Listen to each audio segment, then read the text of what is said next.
You've had sufficient time to ask questions of your counsel, to go over any questions you have. You're ready to go forward. Yes. You don't need any more time. I'm ready. Ms. Franke, how do you plead to count 1? Guilty. To count 3? Guilty. To count 5? Guilty. And to count 6? With my deepest regret and sorrow for my family, guilty.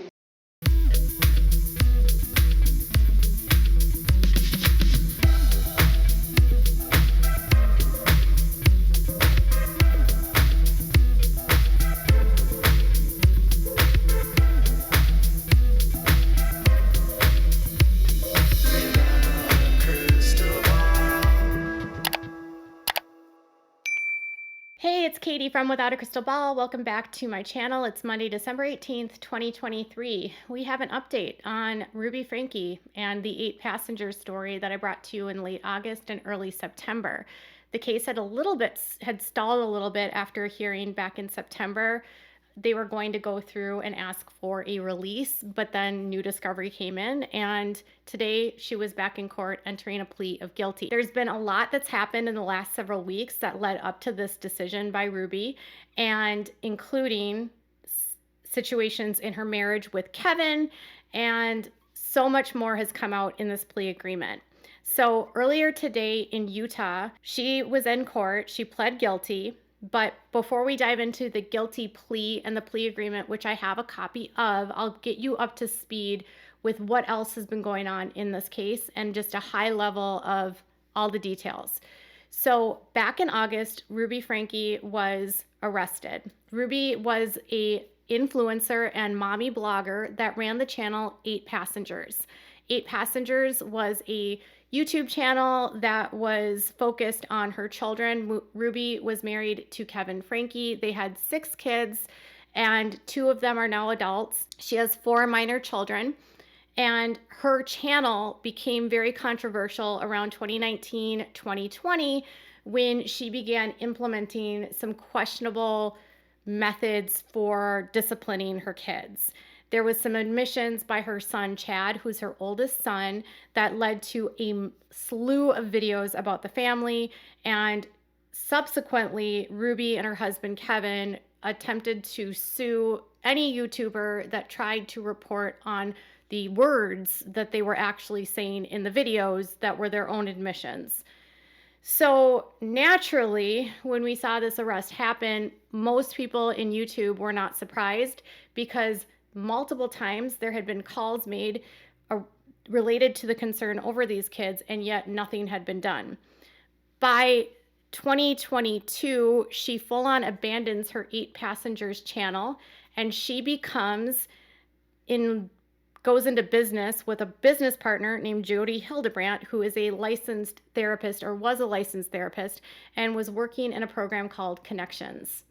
Now, through Connections, Ruby and Jodi uploaded a bunch of videos where they gave parenting advice and provided mothers the best way of living in truth. And they uploaded videos, they had a Facebook group, they gave out horrible parenting advice. And during the same period, Ruby became estranged from her husband, Kevin, and separated from him. She pulled her kids out of public school and began homeschooling them.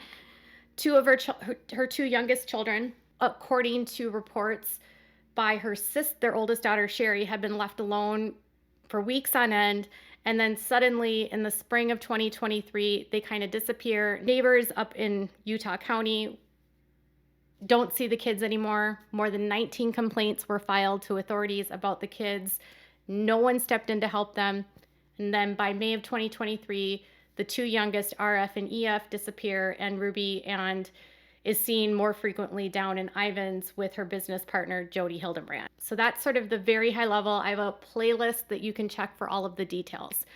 So leading up to today's hearing, she had previously been in court back in September, and during that hearing, she had an initial arraignment where she was like, the charges were listed out to her. She didn't enter a plea at that time. And then her attorney then requested a detention hearing, and then that was canceled within hours of the actual hearing after they became aware of new discovery that was in the case. So the case became known after her son, whose name is RF, escaped through a window at Jodi Hildebrandt's house, and he had been bound, and he asked neighbors to contact authorities. He was later transported to the hospital. Subsequently, Jodi and Ruby were arrested and charged with 6 counts of aggravated CA. So initially, Ruby was super defiant, and she was acting like her son had done everything wrong and that he had deserved this. Her husband, Kevin, was estranged during this period and hadn't seen the kids in almost a year, according to his attorney, Randy Kester. A lot of details have come out since then about Jodi Hildebrandt, her questionable tactics that she uses, how she alienates families, how she separates couples, and the very harsh disciplines that she uses and implements on children. This discipline was further reiterated and detailed by a niece of Jodi's, Jessie, who revealed that when they were a teen, they experienced many of the same issues as Ruby's children and had gone through some of the same disciplines as Ruby's kids. And at the time, Jodi's niece put the complete blame on Jodi. They said that while Ruby was part of this, these are the modalities of Jodi, these are her tactics. Ruby was likely under the influence and being guided by Jodi, and that's kind of what her lawyers said. So up until and after her husband files for divorce from her, her lawyer issued a statement, Windward Law, on Friday, and said during Ruby Franke's incarceration in Washington County Jail over the past few months, she has actively engaged in an introspection, has allowed her to reset her moral compass and understand the full weight of her actions. Miss Franke is committed to taking responsibility for her part that she played in the events leading up to her incarceration. They had mentioned last Friday that she planned to plead guilty. Well, I've gotten a copy of the plea agreement, which was published in the Utah Exchange. And according to it, she has agreed to plead guilty to 4 counts of aggravated CA. The terms of confinement are 1 to 15 years in Utah state prisons and a fine of up to $10,000 plus 90% surcharge plus $53 court fees for each. She pleads to counts 1, 3, 5, and 6. The counts detail are related to RF and her daughter EF. As a part of the agreement, 2 of the counts are dropped. Now, this plea agreement goes into detail, and it says that the actions happened between May 22nd, 2023 and August 30th of 2023, which Ruby Franke, intentionally or knowingly inflicted or allow another adult to inflict serious injuries onto a child. Now, the details are very graphic, which I'm not going to go into specific detail, but some of the things that she pled to in count 1 were she pled guilty to making him do forced physical tasks, including wall sits, carrying boxes full of books up and down stairs, and working outside. He was apparently forced to work outside without shoes in the summer. He had to stand in direct sunlight for several days. He was out day and night for extended periods of time. He did not get enough water or food. He got really bad sunburns. And if he tried to drink water, he would then later be punished. While he was out there working, they didn't allow him to eat. And when he was given food in the home, it was very plain, like rice and chicken, while everyone else in the house was eating more flavorful foods. He was isolated from everyone and denied all forms of entertainment, including books, notebooks, and electronics.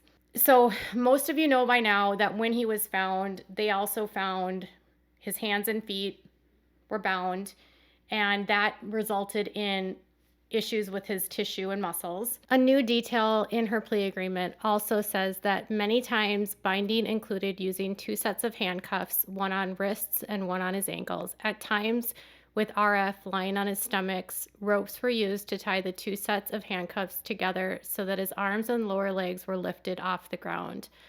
They resulted in injuries to his wrists and ankles, and his handcuffs cut through the skin and damaged the tissue. And then they used, to try to treat it, they placed duct tape on top of it with homeopathic remedies.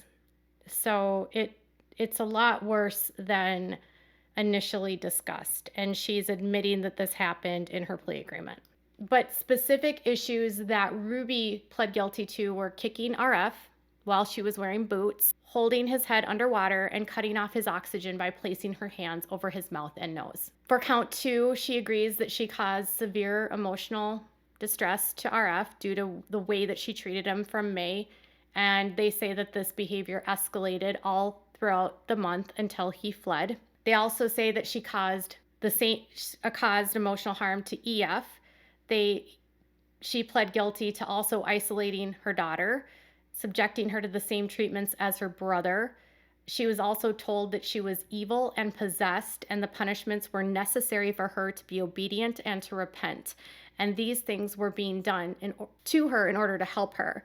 EF was convinced that she was evil and needed to go through these things in order to repent. RF was also told that he was evil and possessed, and that he needed to willingly be obedient to avoid punishments, and that the punishments were necessary to repent. And she called them acts of love. So she's pleading guilty to 4 of these counts. Consequences of her plea are basically that she will be given a maximum of up to 15 years per count, and that they will be sentenced consecutively. It says, I know that if there is more than one crime involved, the sentencing may be imposed one after another consecutively, or they may run at the same time concurrently. A part of her plea agreement was that they will run consecutively. So one after the other, not during the same time, because there was a multitude of periods that these happened. So an agreement of this is that she will serve prison time. She's agreeing to plead guilty to 1, 3, 5, and 6, and they will be served consecutively. They will dismiss counts 2 and counts 4. She will have to have a pre-sentence investigation. And as a part of her plea agreement, she agrees to testify against Jodi Hildebrandt in return for Washington County Office. And in return, they agree to remain neutral regarding future hearings before the Utah Board of Pardons and Paroles. She'll be sentenced in February, and at this point, she faces up to 60 years, though she's unlikely to serve that much time. After her hearing, the Washington County prosecutors issued a statement saying, we are pleased that Mrs. Franke has accepted responsibility for her criminal actions and that justice is being served to the extent possible in this type of situation. And there was further information in a statement that was released by her attorney last week, which basically said that they placed part of the blame on Hildebrandt, claiming that she had been a devoted mother. Franke had been a devoted mother who was taken advantage of by a person she trusted. They said initially Miss Franke believed that Jodi Hildebrandt had the insight to offer a path to continual improvement.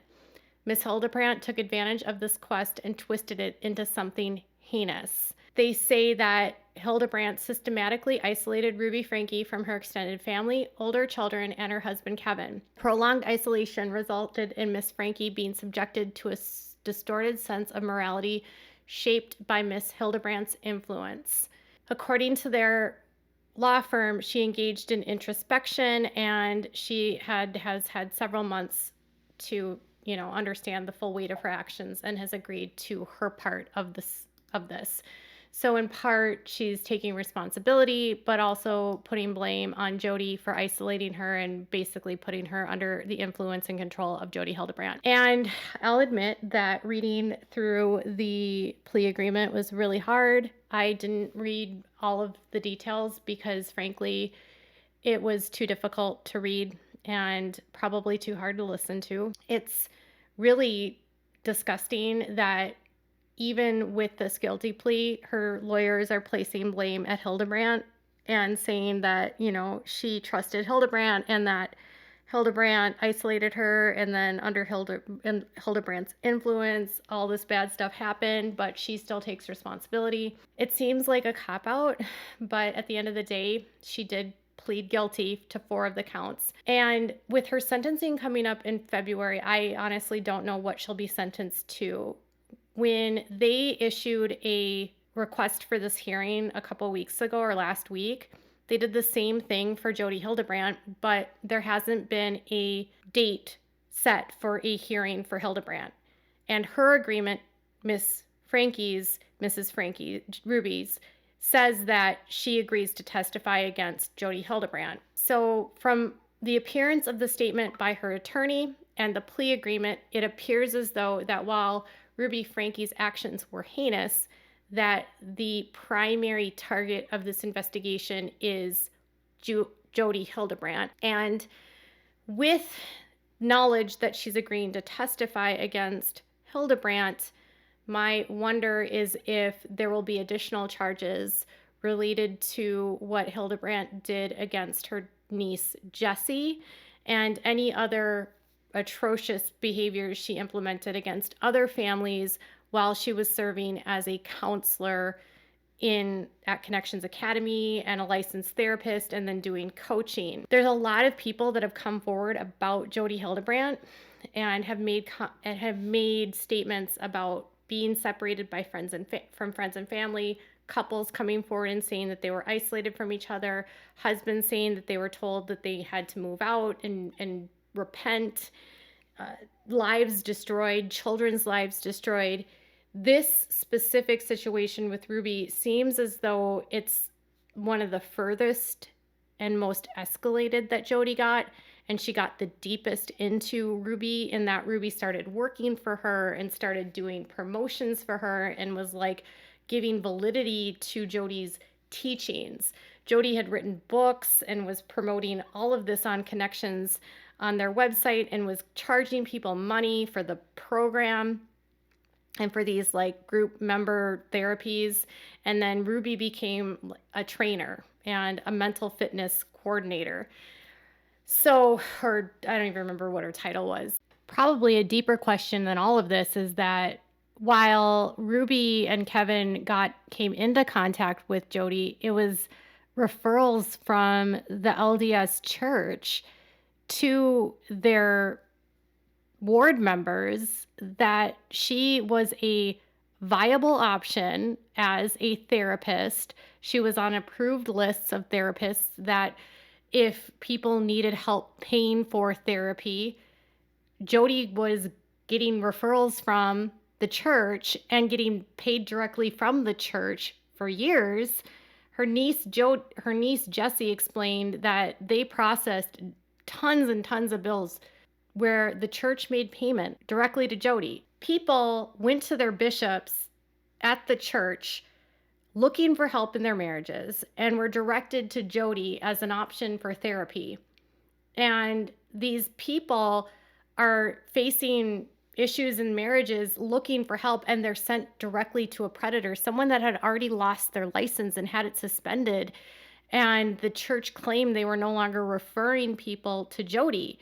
Jodi is able to sidestep her licensing issues and goes under coaching, but is still working as a therapist on top of it. And what is the culpability and responsibility of the church literally handing people over to her, knowing that people from their church were filing complaints and lawsuits against her for what she was doing? And they were protecting Jodi. The church was protecting Jodi. At some point, there has to be an answer from the church, and there won't be because there never is. They never respond to these types of allegations. How much harm is this church going to do? And how many people from this church were harmed by Jodi because the church had a relationship with Jodi? In my opinion, the church ignored evidence from people that were directly impacted by her teachings and her therapy, and they allowed Jodi and bishops to smear people that spoke out against her. And it wouldn't have gotten this far, and she wouldn't have gotten the notoriety that she got and found someone like Ruby without the help of the church. In a perfect world, there would be responsibility on the church as well for what happened here. Not just on Ruby, not just on Jodi, but also on the funding of people were paying tithing money, and tithing money is going to pay for people to get therapy from Jodi. It's what the hell? So Jodi's going to have maybe a trial. Maybe she'll take a plea deal. I hope neither one of these women ever get out. I hope they rot. I hope the kids can recover. I hope the focus remains on the continued healing of these kids. I hope these kids will learn one day that none of this was their fault, that no one deserved this, and that even if their mom was influenced by Jodi, their mom made a decision and didn't do what was in their best interest and made the decision to follow the lead of Jodi. And I believe Ruby did this because Ruby's own sense of importance and ego, fueled by narcissism and the prestige that she was getting doing this, and the sense of that she was better than people, contributed to this. They're both guilty. I don't care if Ruby's going to blame Jodi, and I know that Jodi's done this before, but Ruby, in my opinion, is just as guilty here. It's the parents' duty to be responsible for their kids. And even though Kevin wasn't charged, I still hold him partially to blame here, because if you're an engaged father, you don't go a year without talking to your children. No way. So I would love to hear what your thoughts are about all of this. Tell me in the comments below. Bye, guys.